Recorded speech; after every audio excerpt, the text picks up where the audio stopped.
Assalamualaikum. Nama saya Rafiqah Abdul Bakar daripada Singapura, daripada batch 920.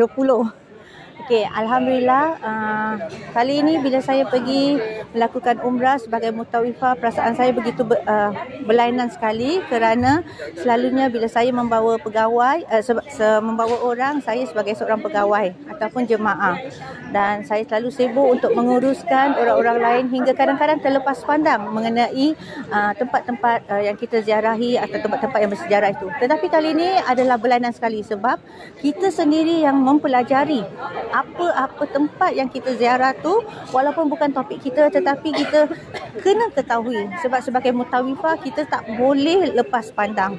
Okey, insya-Allah saya cadangkan atau sarankan kepada mereka yang ingin join kursus ini harus join. Sebab apa?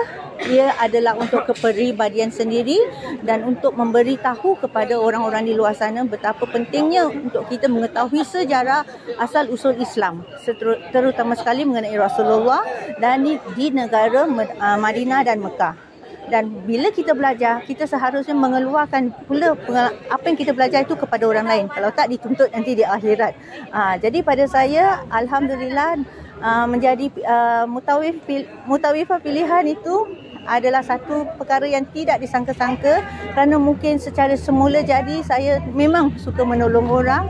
Mungkin suara saya yang kuat itu membuat orang keliling melihat saya secara tidak sengaja, dan alhamdulillah saya berterima kasih kepada AMTC dan Manasik, ustaz dan ustazah, kerana mempercayai keyakinan dan berkeyakinan kepada saya dan kebolehan saya. Itu saja. Assalamualaikum. KPJTT, trainer best.